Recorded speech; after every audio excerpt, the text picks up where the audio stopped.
ओम नमो भगवते वासुदेवाय।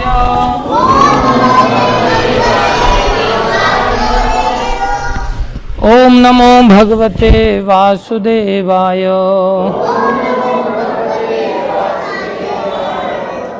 ओम नमो भगवते वासुदेवाय।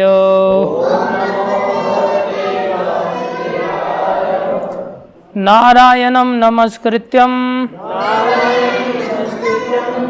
नरं चैव नरोत्तमं देवीं सरस्वतीं व्यासं ततो जयम् उद्धीरयेत्। नष्टप्रायेषु भद्रेषु नित्यं भागवत सेवया भगवती उत्तम श्लोके भक्तिर्भवती नैष्ठिकी।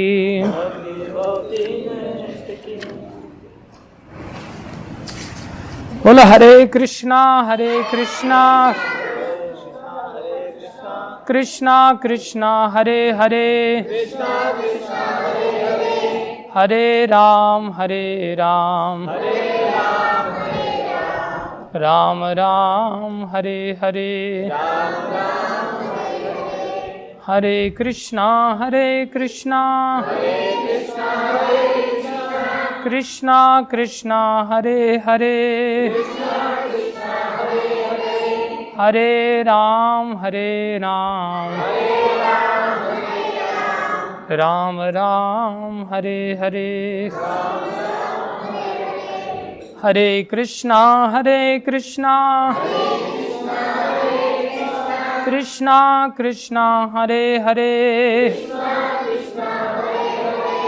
हरे राम राम राम हरे हरे। ओम अज्ञानं तिमिरन्धस्य ज्ञानाञ्जनशलाकया चक्षुरुन्मीलितं येन तस्मै श्रीगुरुवे नमः। गुरुवे गौरचन्द्राय राधिकाय तदालये कृष्णाय कृष्णभक्ताय तद्भक्ताय नमो नमः। हरे कृष्णा। आप सभी का हार्दिक अभिनंदन है, स्वागत है। विशेष बालकों का हार्दिक स्वागत है। तो आज हम गीता में तो आगे नहीं बढ़ रहे हैं, समय का थोड़ा अभाव है, हमें किसी मीटिंग में जाना है। आप लोग कोई प्रश्न करना चाहें तो प्रश्न कर सकते हैं, हम प्रश्न का उत्तर देंगे। कोई भी प्रश्न, कोई भी बालक, कोई भी बड़ा, कोई भी कुछ पूछना चाहता है तो पूछ सकते हैं। हाथ खड़ा करके प्रश्न पूछा जा सकता है। प्रश्न के उत्तर में हम कथा करेंगे। हाँ माता जी पूछिए। हाँ, बहुत अच्छा प्रश्न है आपका। माता जी का प्रश्न है, पूजा में मन भटकता क्यों है? देखो, संसार में जैसे एक बालक होता है तो एक बालक का पढ़ाई में मन लगता है या मन भटकता है? पढ़ाई में मन भटकता है। उसका मन लगता किसमें है? खेल कूद में लगता है। उसको ऐसा लगता है कि घर वाले मेरे साथ अत्याचार कर रहे हैं, पढ़ा करके जबरदस्ती। हर समय जब देखो तब हाथ धो के पढ़ाने के पीछे पड़े रहते हैं। वही बालक आगे चल करके अगर घर वाले उसको कहते हैं कि अब तुम्हें नहीं पढ़ाना हमने, जब वो बड़ा हो जाता है और वो कहता है कि मेरे को इंजीनियर बनना है, डॉक्टर बनना है, मेरे को और पढ़ाई पढ़नी है, तो जब उसको ऐसी इच्छा होती है और घर वाले उसको कहते हैं अब हमने नहीं पढ़ाना, तब वो बालक कहता है कि घर वाले मेरे ऊपर अत्याचार कर रहे हैं नहीं पढ़ा करके।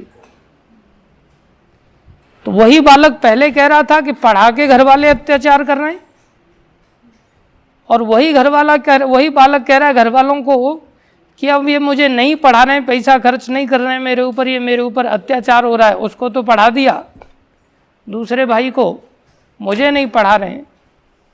इसका मतलब पहले उसका मन नहीं लग रहा था, बाद में क्या हुआ, उसका मन लग गया। तो ऐसा कैसे अंतर आ पाया उसके जीवन में इतना बड़ा? कैसे उसको ऐसा लगा कि पहले सोच रहा था कि पढ़ाई नहीं करना अच्छा है और बाद में बड़े होकर के सोच रहा है पढ़ाई करना अच्छा है? तो इतना अंतर कैसे आया उसके जीवन में? कैसे अंतर आया उसके जीवन में पढ़ाई को लेकर के इतना? हाँ, समझ बढ़ी उसकी। क्या बढ़ी उसकी?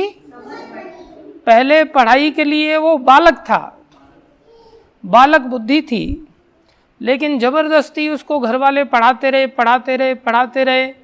स्कूल में उसने बाकी लोगों को, अपने सीनियर को नौकरी पे लगता हुआ देखा उसने, टीचर्स को देखा उसने, उनकी पढ़ाई को बार बार सालों तक पढ़ता रहा।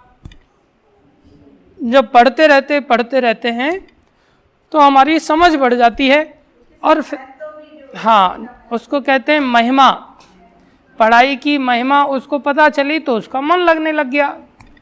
ऐसे ही जब भगवान की पूजा में हम अभी बालक हैं, इसलिए बालक उसको कहते हैं जो नादान बुद्धि रखता है। अभी हमें भगवान के बारे में जानकारी नहीं है। जब हमें भगवान के बारे में जानकारी मिलती रहेगी और हम जानकारी ज़बरदस्ती जाकर के क्लास में बैठ के लेते रहेंगे तो हमें भगवान की महिमा का पता चल जाएगा, तो हम समझदार बन जाएंगे। तो पूजा में फिर कोई रोकेगा तब हमें वो दुश्मन नज़र आएगा। आज हमें पूजा में कोई लगाता है तो वो दुश्मन नज़र आता है। हमको लगता है घर में, अरे तू दिया जला दे, वो कहता है तू दिया जला दे, वो कहता है तू भोग लगा दे, वो कहता है तू भोग लगा दे। होता है ना ऐसा? क्या ऐसा कोई करता है, जा तू नोट गिन ले, मेरे को नोट नहीं गिनने, जा तू मार्केट में बढ़िया चीज़ खा के आ जा, मेरे को नहीं खा के आनी? ऐसा करते हैं क्या? हम लोग बाकी चीज़ों में तो सबसे आगे रहते हैं, लेकिन पूजा के कार्यों में, भक्ति के कार्यों में हम आगे नहीं रहते। तो जैसे पढ़ाई लिखाई हो सकता है उसको बुरी लगती है, खेल कूद उसको अच्छा लगता है, बाकी हंसी मजाक अच्छा लगता है, मोबाइल देखना अच्छा लगता है, टीवी देखना अच्छा लगता है, लेकिन पढ़ाई में मन नहीं लग रहा है। इसका मतलब सब कामों में पढ़ाई कैसी है? सबसे अच्छी है, तभी तो उसमें मन नहीं लग रहा है ना, बहुत कीमती है इसलिए मन नहीं लग रहा है। लेकिन अगर पढ़ाई को भी देखें हम तो बहुत सारे लोगों का पढ़ाई में फिर भी मन लग जाता है, लेकिन पूजा में मन, इसका मतलब पूजा और बड़ी पढ़ाई है। इसका मतलब पूजा और बड़ी पढ़ाई है। संसार की पढ़ाई जैसे बाकी सब कामों से अच्छी है, तो फिर भी पढ़ाई में मन लग जाता है, पूजा में मन तो भी नहीं लगता। इसका मतलब क्या हुआ? खेल कूद, खान पान, घूमना फिरना, मार्केटिंग करना, चीज़ें खरीदना, नोट गिनना, नौकरी चाकरी करना, पढ़ाई लिखाई करना, शादी ब्याह करना, ये सब छोटी बातें हैं, लेकिन पूजा करना इन सबसे बड़ी बात है। इसलिए उसमें मन लगाने के लिए तो फिर हमें जाकर के जिनका मन लगा हुआ है, जो इसकी महिमा को जानते हैं, उनकी संगति करनी पड़ेगी। जब उनकी संगति करेंगे तो हमारा भी मन लग जाएगा। इसलिए हमें भक्तों के साथ सुबह सुबह समय देना चाहिए। होता क्या है, हम सुबह सुबह अखबार पढ़ लेते हैं, अखबार में गंदगी होती है। कोई के आप ऐसे कैसे कह सकते हैं अखबार में गंदगी होती है? अखबार हम एक दिन पढ़ने के बाद कहाँ फेंक देते हैं? कचरे में। अखबार कहाँ चला जाता है? कचरे में।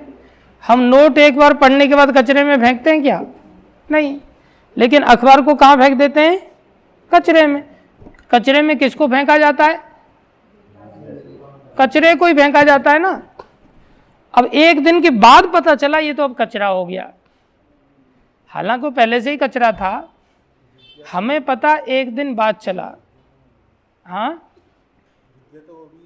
हाँ, लेकिन वो जड़ विद्या है, वो कचरा विद्या है। वो विद्या बंधन को बांधने वाली है, वो विद्या नहीं, वो अविद्या है। संसार जो मूर्ख हैं वो उसको विद्या समझ लेते हैं। वास्तविक विद्या वो है जो बंधन से दूर करे, जो हमारे दुखों को मिटाए, लेकिन हमें समझने के लिए इतना समझना चाहिए।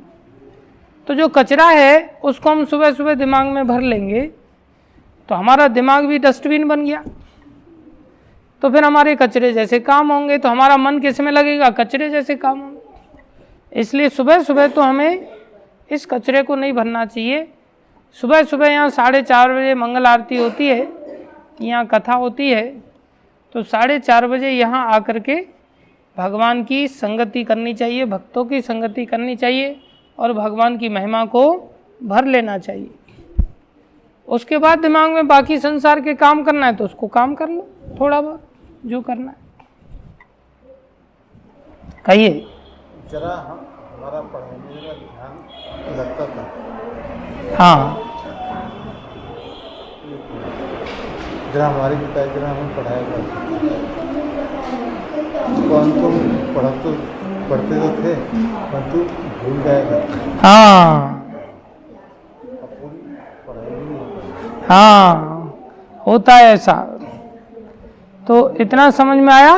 बच्चों पैर नहीं करते भगवान की ओर, भगवान नाराज हो जाते, फिर फटकार लगाते भगवान। और जो भगवान से प्रेम करता है, भगवान को प्रणाम करता है, भगवान की भक्ति करता है, भगवान को फूल चढ़ाता है, भगवान को प्रणाम करता है, भगवान का कीर्तन करता है, भगवान को बहुत अच्छा लगता है। भगवान उसके साथ खेलते हैं, फिर मस्ती करते हैं भगवान, फिर आनंद आता है। समझ में आया माता जी? समझ में आया? क्या करना है फिर हमें? संगत करना चाहिए। तो कल से फिर आएंगे आप सुबह 4:30 बजे?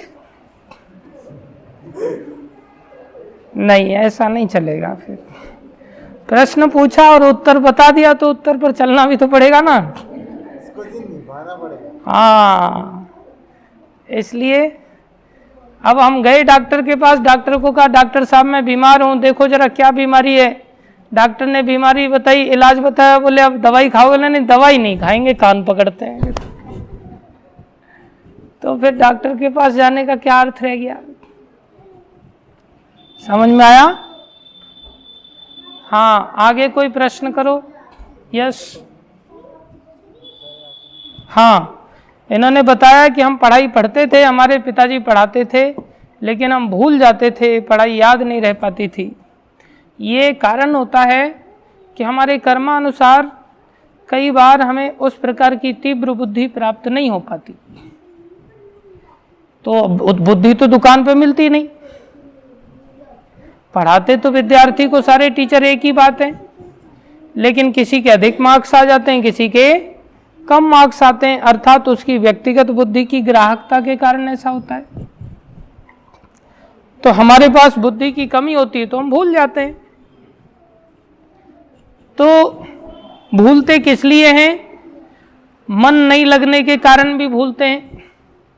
जैसे कई बार हम मार्केट में घूमने के लिए गए, तो मार्केट से वापस आए, तो वापस आकर के हम कहते हैं कि देखो आज मेरे को ये आदमी मिला था, आज मैंने इसको देखा। तो क्या हमने मार्केट जाते समय केवल एक ही आदमी को देखा? कईयों को देखा, लेकिन बाकी सबको क्या हुआ? हम भूल गए। लेकिन एक ही क्यों याद रहा? क्योंकि उसके साथ हमारा कोई नाता था, कोई जान पहचान थी। उसको लेकर के देखने के साथ, आंखों के साथ हमारा उसको देखने में मन लग गया। जब मन लग गया तो वापस आए तो वो आदमी याद रहा देखने के बाद। तो मन उसी कार्य, जिस कार्य में मन लग जाता है, बुद्धि हमारी उस बात को याद रखती है। जिस कार्य में मन नहीं लगता, बुद्धि हमारी उस बात को याद नहीं रखती। अब जैसे हमने इतनी बातें बताई, लेकिन ये सारे बच्चों का मन उस बातों में नहीं था। तब इन बच्चों को पूछा जाए तुम्हें क्या याद है, तो बच्चे नहीं बता पाएंगे। लेकिन जो प्रश्न कर रहा है उसका मन लग रहा है थोड़ा, इसलिए प्रश्नकर्ता को उत्तर कई बार याद रहता है। जो प्रश्नकर्ता नहीं होते वो उत्तर को याद नहीं रख पाते, वो सोचते हैं मैंने थोड़ी पूछा था। इसलिए गीता क्या है? गीता प्रश्न उत्तर है। इसलिए पढ़ाई उसको पढ़ानी चाहिए जो पूछता हो, तब उसको बराबर याद रहेगी। जो पूछता ही नहीं है, जिसको खुद ही पूछना नहीं है, कुछ जानना नहीं है, उसको याद नहीं रहती। इसलिए हमें मन लगा करके पढ़ना चाहिए, प्रश्न करने चाहिए, जीवन में जिज्ञासा करनी चाहिए। ये शरीर जिज्ञासा के लिए मिला है, ये नहीं कि जहाँ देखा वहीं मुंह मारना चालू कर दिया कुत्ते बिल्ली की तरह, और मुंह मार मार करके अपना पेट भर लिया और जीवन खत्म कर लिया, बात खत्म हो गई। ऐसे तो सब जीव कर ही लेते हैं। इसलिए हमें अपने जीवन में कोई भी जब काम करें, उस काम में हमारा मन लगना बहुत जरूरी है। इसलिए उस काम के लिए जिज्ञासा करना बहुत जरूरी है। इसलिए बच्चे को ज़बरदस्ती पढ़ाने के बजाय उसके अंदर प्रश्न उठाने चाहिए कि पढ़ाई क्यों करनी होती है, पढ़ने से क्या होता है, क्या नहीं होता है। ये सारे प्रश्नों के उत्तर मिलने चाहिए। तो पूजा से क्या फ़ायदे होते हैं ये पता ही नहीं लोगों को। तो हम कई बार मन की महिमा को नहीं समझ पाते, तो मन नहीं लगता तो फिर हमें याद नहीं रहती चीज़ें। कुछ बुद्धि भी कमज़ोर होती है, इसलिए बुद्धि अगर कमज़ोर है तो कोई बात नहीं, अभ्यास करना चाहिए। अभ्यास करने से पत्थर में भी निशान आ जाते हैं। इसलिए बुद्धि जिसकी कमज़ोर है उसको बार बार अभ्यास करना चाहिए, फिर उसका धीरे धीरे मन लग जाएगा। ठीक है, हरे कृष्णा। अभी एक और प्रश्न है, पहले उनका लेते, बाद में आपका लेंगे। प्लीज।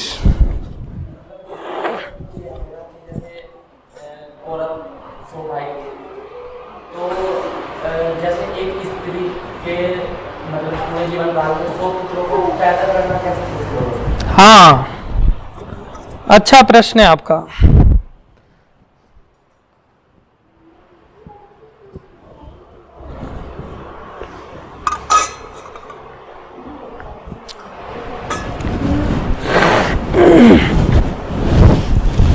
पहले के युगों में कई सारी संतानें हो सकती थी।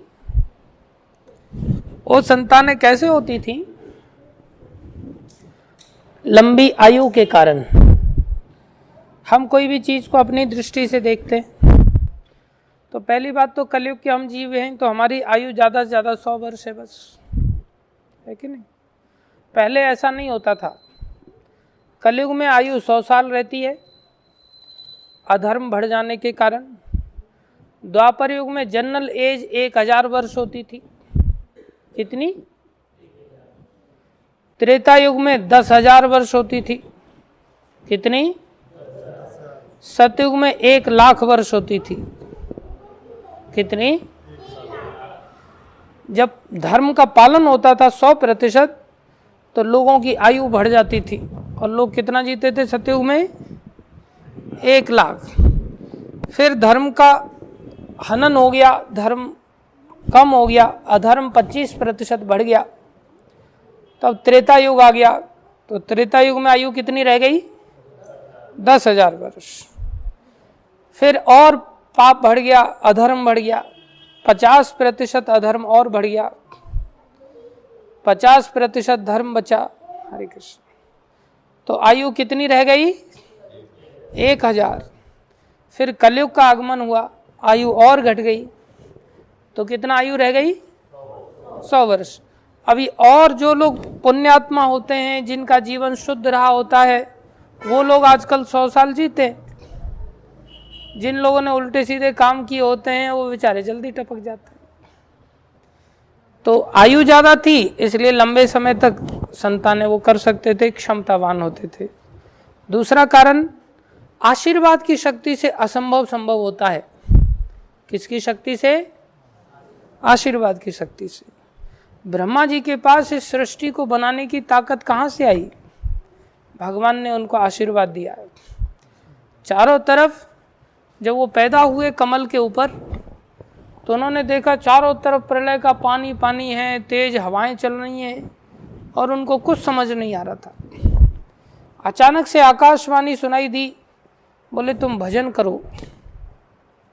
तब उन्होंने भगवान का भजन किया, भगवान प्रसन्न हुए, भगवान ने उन्हें आशीर्वाद दिया, शक्ति प्राप्त हुई। शक्ति ऐसी आई कि उन्होंने मुंह फाड़ा और सारा पानी पी गए, प्रलय का पानी पी गए, हवाओं के साथ पी गए और फिर सृष्टि की रचना कर दी उन्होंने। तो संसार में जो ताकत प्राप्त होती है वो आशीर्वाद से प्राप्त होती है, असंभव भी संभव हो जाता है। तो आशीर्वाद भगवान और भगवान के भक्त लोग दे सकते हैं, क्योंकि भक्त भगवान से जुड़े होते हैं, इसलिए सब चीज़ों को देने की खान तो भगवान है ना। तो देवता भी भगवान के भक्त हैं, लेकिन इतने पक्के भक्त नहीं है। तो बहुत सारे लोग देवी देवताओं की शरण में जाकर के कुछ चीज़ें मांगते हैं, कुछ लोग भगवान के भक्तों की शरण में जाके मांगते हैं जो शुद्ध भक्त हैं, कुछ लोग सीधे भगवान से चीज़ें मांगते हैं। तो जो भगवान के भक्त होते वो भी आशीर्वाद दे देते हैं। तो पितामह भीष्म भगवान के परम भक्त हैं। पितामह भीष्म कौन है? भगवान के परम भक्त हैं। तो जब वो धृतराष्ट्र की शादी के लिए गांधार गए तो गांधार नरेश से उन्होंने उनकी पुत्री का हाथ मांगा जो बहुत सुंदर थी। तो उन्होंने कहा मेरे जो पौत्र है धृतराष्ट्र, उसके लिए मैं आपकी पुत्री चाहता हूँ। तो उसका भाई शकुनी था। तो शकुनी बड़ा दुखी हुआ कि मेरी बहन अंधे के लिए ब्याही जाएगी क्या। तो उसने तो मना किया, लेकिन भक्तों की महिमा सब नहीं जानते। तो गांधारी ने देखा अरे इतने बड़े महान भक्त पितामह भीष्म आए हैं, वो भी शंकर जी की भक्त थी। तो उसने कहा भक्तों की बात को कभी टालना नहीं चाहिए, चाहे ऐसा क्यों न लगता हो कि हम दुखी हो रहे हों, तो भी भक्तों की बात नहीं टालनी चाहिए। तो वो असमंजस में थे, गांधार नरेश गांधारी का भाई।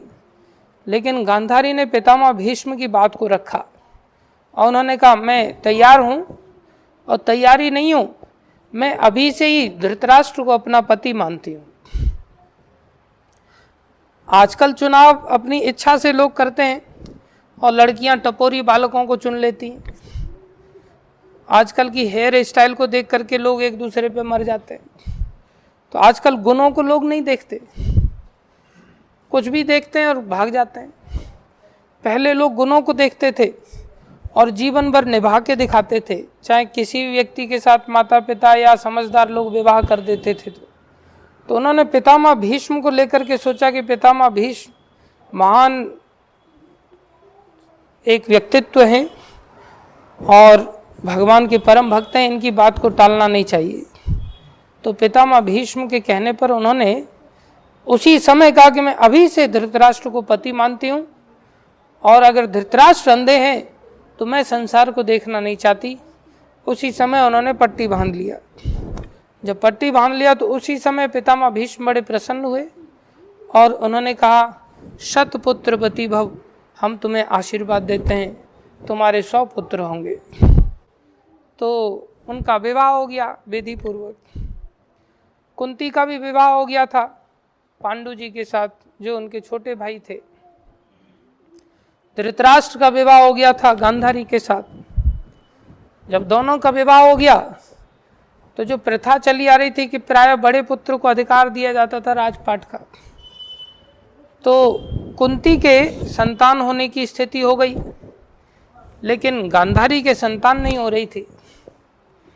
कई बार कोई चीज़ देर से होती है तो बड़ी विशेष होती है, लेकिन हमें देर स्वीकार नहीं है, हम हर चीज़ को चुटकी में पाना चाहते। जैसे दूध है, आप फटाक से गैस पर गर्म करो, उसका स्वाद अलग होता है, और पहले चूल्हे पर मटके में धीरे धीरे गर्म करो, उसका स्वाद अलग होता है। तो जैसे चपाती है, उसको फटाक से गैस पे पकाओ तो फटाक से फूल जाती है, फिर अंदर जाके आपके पेट को भी फटाक से फूला देती हो, फिर आप इधर उधर बम फोड़ते रहते हैं, गैस मारते रहते हैं, है कि नहीं। फिर सोचते गैस बन रही है, डॉक्टर पे गोलियां खाते हैं हम। पहले लोग रोटियां सेकते थे चूल्हे पर तो धीरे धीरे पकती थी, वो कड़क पकती थी, तो आपका शरीर भी कड़क हो जाता था। तो जो चीज़ें धीरे धीरे होती है ना, उसकी महिमा अलग होती है। आम को आप केमिकल डाल के फटाक से पका दो, उसका स्वाद अलग होगा, रंग तो बदल जाएगा, लेकिन पेड़ पर जो धीरे धीरे पकता है और पकने के बाद तोता अगर उसमें चोंच मार देता है, उसका स्वाद अलग होता है, उसकी महिमा अलग होती है। तो जब उन्होंने आशीर्वाद दिया तो उन्होंने उस समय तो ले लिया, लेकिन साथ में हम कई बार गड़बड़ी भी कर देते हैं, संसारी भाव में बह जाते हैं जब संसारी लोगों की संगति करते हैं। तो गांधारी ने देखा कि अरे इसके तो संतान होने वाली है, मेरे संतान हो ही नहीं रही है। तो बार बार कोसती रहती थी, तू कब होगा, तू कब होगा, तू कब होगा, पेट पे कोसती रहती थी, हो ही नहीं रहा था। तो कई बार अड़ोस पड़ोसी या बाकी लोग टोंट मारते हैं ना, आदमी से सहन नहीं हो पाता। तो उन्होंने क्या किया, टोंट मारा, टोंट सहन नहीं हो पाया, उन्होंने एक दिन जोर से प्रहार किया अपने पेट के ऊपर, तो उनका गर्भपात हो गया, गर्भ गिर गया। जब गर्भ गिरा तो एक पिंड जैसा गिरा। जब पिंड जैसा गिरा तो उस समय कोई समस्या होती थी तो भक्तों से सलाह ली जाती थी कि अब क्या किया जाए। तो उसी समय वेद व्यास जी का आवाहन किया गया। तो वेद व्यास जी आए। तो वेद व्यास जी जिन्होंने वेदों की रचना की है, तो वेद व्यास जी ने तो सारे वेदों को लिखित में डाला है। तो उनके पास आयुर्वेद, धनुर्वेद, सारे अस्त्र शस्त्र, अथर्ववेद, सारे के सारा ज्ञान है। तो उन्होंने क्या किया, बोले इस बालक के जो पिंड निकला है इसके 100 टुकड़े करो। तो उन्होंने उसके 100 टुकड़े किए और 100 कुंभ लिए, 100 मटके लिए और मटकों में उस 100 पीसेस को रख दिया और अंदर कुछ घी, औषधि युक्त घी तैयार किया और उनको ऐसा एनवायरनमेंट बना करके उन मटकों को रख दिया। फिर समय आने पर उन मटकों से बच्चे पैदा हुए 100। तो एक एक बालक पैदा हुआ फिर उन मटकों से, और पैदा होने के बाद उनको संगति शकुनी मामा की मिल गई। तो एक मामा ने सबको फिर लाइन लगा दिया। हाँ, फिर चोर चोर मौसेरे भाई बन गए सबके सब, सबके सब दुष्ट बन गए संगति के कारण। तो इस प्रकार से उनके एक नहीं 100 पुत्र हुए। इतना एडवांस टेक्नोलॉजी था हमारा उस समय भी, जैसे आजकल टेस्ट ट्यूब बेबी बन जाते हैं, उस समय इस पद्धति से उनके 100 पुत्र हुए। तो यहाँ से हमें सीखना चाहिए, आशीर्वाद पे भरोसा होना चाहिए, इंतजार करना चाहिए, जल्दबाजी नहीं करनी चाहिए। समझ में आया? दूसरा प्रश्न आपका।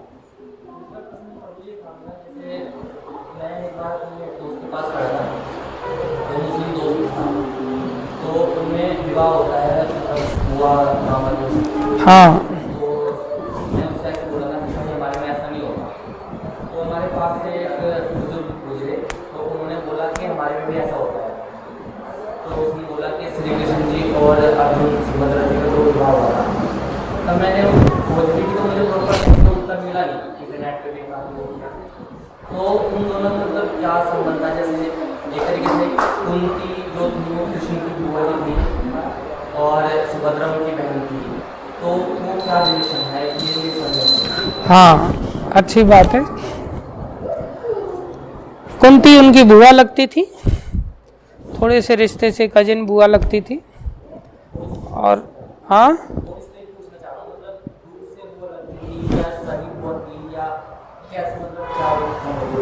हाँ दूर से बुआ लगती थी, इतनी सगी नहीं थी। पहले सगी थी, बाद में उन्होंने गोद ले लिया था। कुंती भोज ने कुंती को गोद ले लिया था, इसलिए वो थोड़ी दूर की बुआ हो गई थी बाद में चल करके। तो ये बुआ की संतानें थे और ये मामा की संतानें हुए एक प्रकार से, कृष्ण आदि, और ये बुआ की संतान हुए। समझ रहे हो? तो रिश्ता तो वही था और विवाह भी हुआ, लेकिन वो विवाह संसारी दृष्टि से नहीं होता। ये विवाह अलग किस्म का विवाह था, इसको गंधर्व विवाह भी कहते हैं। और जो समर्थशाली होते हैं वो उस इच्छा से उस स्तर पे विवाह कर सकते हैं। जैसे प्रश्न ये, हाँ, सुतपा जी का विवाह हुआ था अपने पति के साथ। उनका नाम क्या था, याद है किसी को? हाँ, नहीं, प्रश्नी गर्भ नहीं। जो भगवान राम के पूर्वज थे, जिनको प्रकट किया ब्रह्मा जी ने, तो वो स्त्री पुरुष दोनों ही प्रकट हुए एक साथ, और उनका ही विवाह हो गया। तो उस दृष्टि से देखा जाए तो बहन भाई होने चाहिए, लेकिन उनका विवाह हुआ किसके आदेश पर? भगवत आदेश पर। तो जो भगवान का आदेश होता है वो सृष्टि के अंदर बड़ा होता है। भगवान के आदेश के सामने संसार की अन्य प्रथाएं या अन्य छोटे धर्म फिर वो वैलिड नहीं माने जाते इतने अधिक। भगवान का आदेश ही सबसे बड़ा धर्म है। तो जैसे भगवान ने युधिष्ठिर को कहा कि तुम बोल दो कि अश्वत्थामा मारा गया, वैसे तो वो झूठ था संसारी धर्म के अनुसार, लेकिन भगवान का जो विधान है वो बड़ा विधान है। अभी जैसे गवर्नमेंट कहती है भाई पेड़ काटोगे तो आपको सजा हो जाएगी, कहती है ना, कहीं भी एक पेड़ काट के दिखाओ पुलिस आ जाएगी, वन विभाग आ जाएगा। अब हम कल ही आ रहे थे तो हमने रास्ते में देखा, देहरादून आते समय सहारनपुर से देहरादून थोड़ा रोड दूसरा बन रहा है, तो जब दूसरा बन रहा तो उन्होंने लाइन से पेड़ काटे हुए। तो अब पेड़ों में आत्मा कहाँ चली गई? और सारा फॉरेस्ट विभाग उसमें साथ में लगा हुआ है। तो गवर्नमेंट बड़ी है, गवर्नमेंट कुछ भी कर रही है, वो अब उसमें पेड़ों में काटना पाप क्यों नहीं है और हमारे लिए पाप क्यों है? प्रश्न उठता है। हमें क्यों पुलिस पकड़ रही है और वहां सारा फॉरेस्ट विभाग क्यों साथ दे रहा है वहां? क्योंकि हम जो कर रहे हैं पेड़ काटना, वो अपनी व्यक्तिगत सहायता के लिए, व्यक्तिगत इच्छा की पूर्ति के लिए कर रहे हैं, समाज में उसका सहयोग कुछ नहीं है। लेकिन सरकार जो पेड़ काट रही है वो अन्य कई सारे लोगों के फायदे के दृष्टिकोण से काट रही है, इसलिए पेड़ों का काटना उस समय पाप नहीं माना जाता। ऐसे ही भगवान का जो आदेश होता है वो विशेष होता है। तो बलराम जी ने सहजता के कारण, सरलता के कारण, जिनको, क्योंकि बलराम जी भगवान के सेवक हैं, भगवान के परम भक्त हैं, वो भी भगवान भी हैं, साथ में सेवक भगवान हैं, भगवान की सेवा करना चाहते हैं भगवान कृष्ण की। तो भगवान के बड़े भाई भी हैं, लेकिन इंटरनल इच्छा उनकी भगवान की सेवा करनी है। तो बहुत सीधे साधे हैं। तो उनको दुर्योधन और शकुनी ने थोड़ा सा पटा लिया और उनसे सहमति ले ली कि भाई आपकी बहन का विवाह हम अपने दुर्योधन से करेंगे, राजनीतिक दृष्टिकोण को ध्यान में रखते हुए। बलराम जी ने सहमति दे दी। तो ये बात भगवान कृष्ण को पता चला, तो भगवान ने देखा कि ये तो बहुत गड़बड़ हो जाएगा। सुभद्रा भी आज्ञाकारी है, ऐसा नहीं कि वो भागना चाहती हैं किसी के साथ। सुभद्रा ने देखा ये तो बड़ा दुष्ट है, लेकिन बड़े भैया कहेंगे तो फिर मुझे बात माननी पड़ेगी, तो मैं क्या करूं फिर। लेकिन सुभद्रा ये जानती है कि कृष्ण सभी के बाप हैं, इंटरनली देखा जाए तो कृष्ण नंद बाबा के भी बाप हैं, क्योंकि नंद बाबा भगवान के भक्त हैं, इसलिए उनके प्रेम के कारण उनके संतान बने हो। लेकिन बाद में चलती कृष्ण की है, चाहे सालों से परंपरा इंद्र की पूजा की चली आ रही है, लेकिन भगवान ने कहा कि नहीं बंद करो इसको, तो उन्होंने बंद कर दिया। तो सुभद्रा माता जानती हैं कि अंततः बलराम जी भी मानेंगे वही जो कृष्ण कहेंगे। तो कृष्ण ने कहा कि एक काम करो, तुम अर्जुन के साथ विवाह कर लो। अर्जुन भी ऐसे नहीं है कि वो भोगी हैं, इसलिए वहाँ रहते रहते बुआ की लड़की पर या मामा की लड़की पर उनका मन आ गया, ऐसे नहीं। वो तो स्वर्ग में जाकर के अप्सरा जो उर्वशी है, जिसको देख करके देवता लोग मूर्छित हो जाते हैं, उस अप्सरा ने अर्जुन को प्रपोज किया और अर्जुन ने कहा आप मेरी माता के समान हैं। तो इतना वो आतुर थी अर्जुन से विवाह करने के लिए, अर्जुन से संबंध स्थापित करने के लिए, कि अर्जुन को उसने क्रोध में आके श्राप दे दिया। लेकिन फिर भी अर्जुन ने उसके प्रपोजल को स्वीकार नहीं किया। अर्जुन इतने आत्मसंयमी थे। लेकिन भगवान कृष्ण ने कहा कि आगे चल कर के तुम्हारे द्वारा संसार की बहुत बड़ी सेवा होगी, एक संतान उत्पन्न होगी जो अभिमन्यु के नाम से जानी जाएगी, और अभिमन्यु के माध्यम से आगे चल कर के उत्तरा का विवाह होगा और उससे राजा परीक्षित बनेंगे, और वही वंश आगे चल कर के इस संसार का राजा बन कर के इस संसार को चलाएगा। इसलिए यहाँ से बहुत बड़ा सेवा होने वाली है, इसलिए आप इसको ले जाओ और इसके साथ विवाह करो, ये मेरा आदेश है। तो जब आदेश हो जाता है ना, तो धर्म भी अधर्म भी धर्म बन जाता है। अब जैसे भगवान ने वसुदेव जी को आदेश दिया, मेरा आदेश है तुम गोकुल ले चलो, और नंद बाबा की यहाँ लड़की हुई है उसको बदली करके ले आओ। अब देखा जाए तो ये कितना बड़ा पाप है, अपने बच्चे को बचाने के लिए दूसरे बच्चे की बलि देना। ये पाप है या पुण्य है? कितना बड़ा पाप है। वसुदेव जी कह सकते थे ऐसा, और वसुदेव जी भगवान के भक्त भी हैं, और जो भक्त होते कितने दयालु होते, उनसे ऐसा पाप करना संभव हो सकता है क्या? नहीं। लेकिन वसुदेव जी ने no arguments, order is order, तुरंत चल पड़े लेकर के। तो आज तक दुनिया में सब इस कथा को जानते हैं, लेकिन क्या किसी के मन में रत्ती भर भी ऐसा आया कि वसुदेव जी ने इतना बड़ा पाप क्यों किया? किसी के मन में ऐसा आया? नहीं।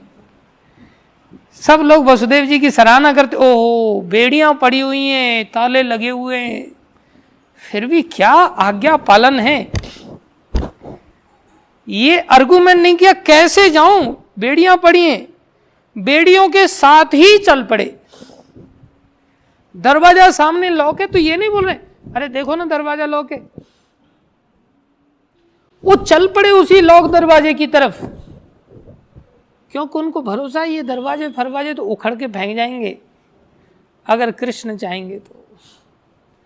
ऐसा पूर्ण विश्वास, हमें तो विश्वास नहीं होता ना, इसलिए हम लोग सोचते हैं कैसे जाएंगे, गाड़ी की टिकट नहीं है, पैसा नहीं है, धेला नहीं है, खाने को कहाँ मिलेगा, अभी रात है अभी दिन है, गर्मी होगी तो कैसे सहन करेंगे, एसी के लिए कुछ पैसा लेके चलते हैं, मच्छर खाएंगे, ऐसा होगा वैसा होगा, दुनिया भर के आर्गुमेंट करके चलते हैं। लेकिन जब भगवान देखते, ओ इतना विश्वास, कदम रखने ही जा रहे थे इतनी देर में बेड़ियां गायब, और इतनी टेक्नोलॉजी लगा के दरवाजे बनाए थे उसने, सारी टेक्नोलॉजी फेल हो गई, सारे दरवाजे खुल गए। तो ये आदेश दिया था भगवान ने अर्जुन को भी और सुभद्रा को भी, तब ये विवाह हुआ था। लेकिन हम लोग सोचते हैं अभी आदेश हम सबके लिए मिल गया हो, जैसे यही बीमारी हो जाती है। इसको कहते हैं देखा देखी काम करना। देखा देखी काम करने की हमारी औकात नहीं है, अच्छे कामों को करने के लिए हम लालायित नहीं रहते। देखा देखी करना है तो मार के दिखाओ पितामह भीष्म की तरह अपने पूर्वजों को, अर्जुन ने जैसे मारा कृष्ण के कहने पर, अधर्म का साथ देने पर, समर्पण करके दिखाओ कोई। तो हम समर्पण नहीं करते। हाँ, और ऊपर जाओगे तो नागलोक से थे, नागलोक से नहीं थे, उनके जो पिता थे उनके मित्र थे नागलोक के, जो कुंती भोज थे उनके जो मित्र थे वो नागलोक के जो मेन व्यक्ति थे, वो नागलोक के जो थे उनके साथ उनकी मित्रता थी। जैसे मोदी की मित्रता है इजराइल के प्रधानमंत्री से, अलग अलग लोगों से। तो पहले लोग क्या करते थे, एक लोक से दूसरे लोक में भी जा सकते थे, तो अन्य लोगों के साथ मित्रता होती थी, तो मित्रता होती थी तो मित्रता के साथ नाते स्थापित हो जाते थे। समझ रहे हो, ऐसा था। तो महाभारत और थोड़ा विस्तार से पढ़ना, इंटरनेट वाला नहीं, जो महाभारत है रिकमेंडेड उसको पढ़ना, उसमें सब डिटेल में दिया है। कोई नहीं, हम दे देंगे, हमारे साथ गोवर्धन चलना, पूरा जीवन आप महाभारत पढ़ते रहना, आपको महाभारत दे देंगे। ठीक है, और कोई प्रश्न है किसी का? यस, माता जी को पूछ लेते हैं। जैसे चार युग है, हाँ हाँ हाँ,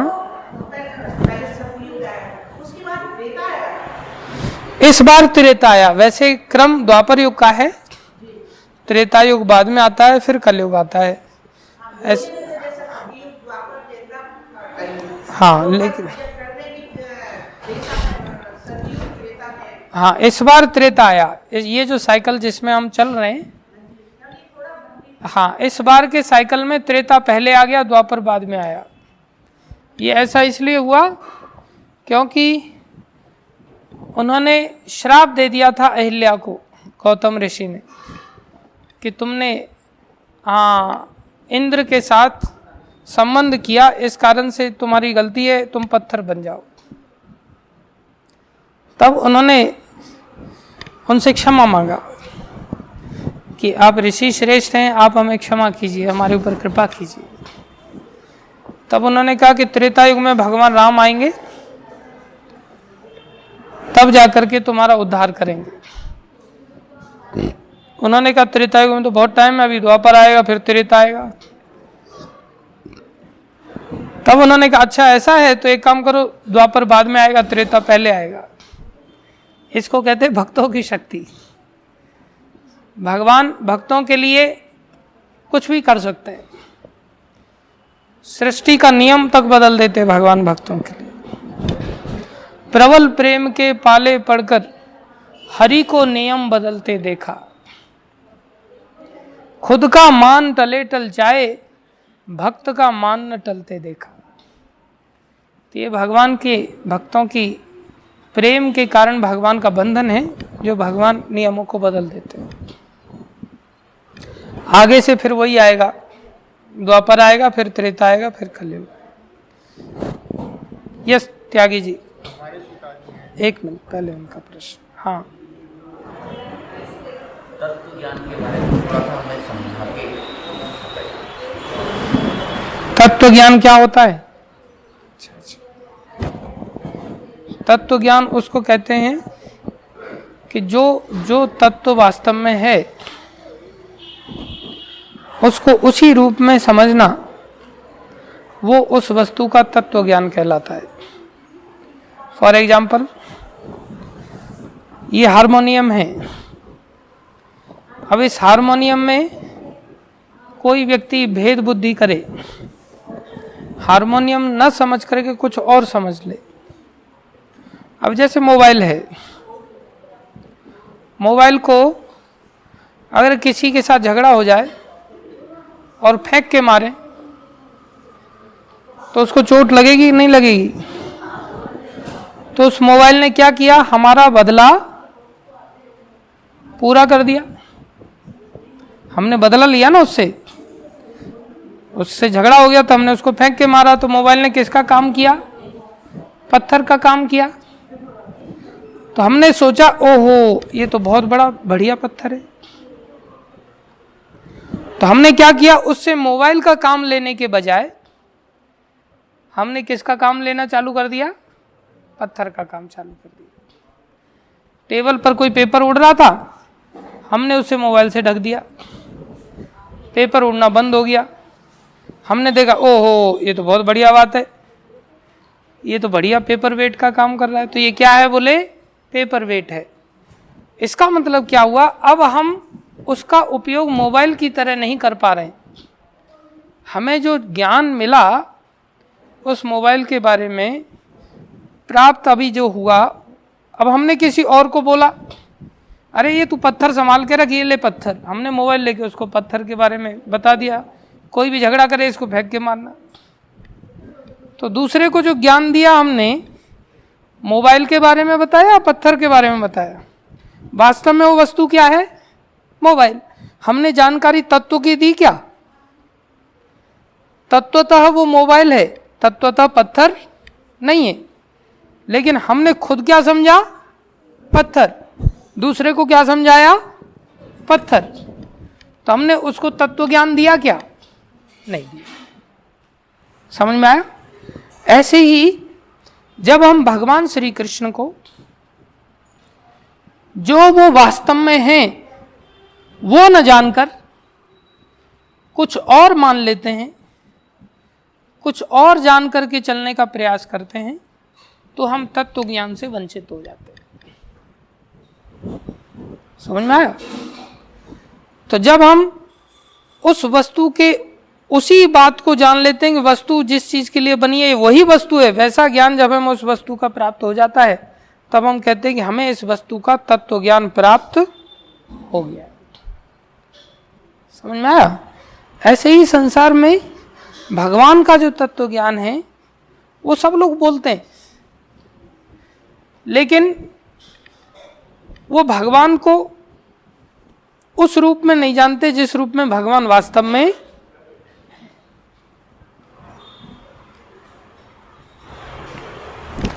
इसलिए वो तत्व ज्ञान से वंचित हैं। और जब खुद नहीं जानते तो दूसरे को बता कैसे पाएंगे? इसलिए एक तत्वदर्शी ही दूसरे को तत्व का दर्शन करा सकता है। समझ रहे हो? तो एक भक्त जो भगवान का सच्चा है वही दूसरे को सच्चा भक्ति में ला सकता है, अर्थात उनको सच्चा भक्त बना सकता है, अर्थात उनको भगवान के तत्व का ज्ञान दे सकता है। तो हमें जब तक भगवान के भक्तों की शरण नहीं लेंगे हम उस बात को नहीं समझेंगे। कोई कहे हम खुद से पढ़ के नहीं समझ सकते क्या? हम खुद से पढ़ के भी नहीं समझ सकते। क्यों नहीं समझ सकते? क्योंकि हम जैसे हैं, हम खुद जैसे हैं वैसा ही उसमें से निकाल लेते हैं, हमारी दृष्टि वही रहती है। समझ रहे हो? तो जैसे एक व्यक्ति को एक गुरुजी ने मंत्र दिया कि जाओ तुम नरसिंह, जय नरसिंह, जय नरसिंह, इसका नाम जप करना, ये मंत्र तुम्हें देते। अब वो बेचारा भैंस पालता था, थोड़ी मोटी बुद्धि का था, घर आते आते मंत्र भूल गया। तो पत्नी को बताया उसने कि तुम याद रखना, कोई काम आ गया था तो काम करने चला गया, वापस आया पत्नी भी भूल गई।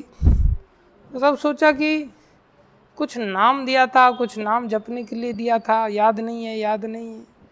तो उसने थोड़ा प्रेशर डाला दिमाग पे, तो सोचा हाँ याद आया। बोले क्या? बोले भैंस का सींग, भैंस का सींग, भैंस का सींग।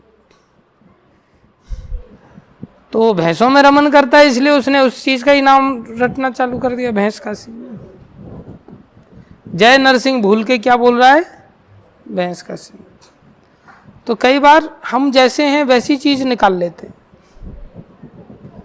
अभी जैसे लोग पढ़ते हैं तो जिसको बुआ की लड़की से शादी करनी होगी ना, वो शास्त्र में से निकाल लेगा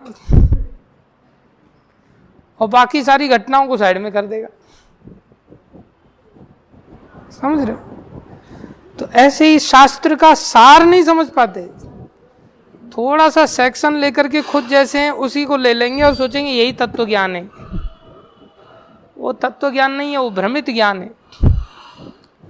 इसलिए तत्व ज्ञान को समझने के लिए हमें तत्वदर्शी भक्तों के साथ इन चर्चाओं को सुनना होता है, सीखना होता है, पढ़ना होता है, उनके निर्देशन में आगे बढ़ना होता है, तब हम तत्व ज्ञान को प्राप्त कर पाते हैं। ठीक है।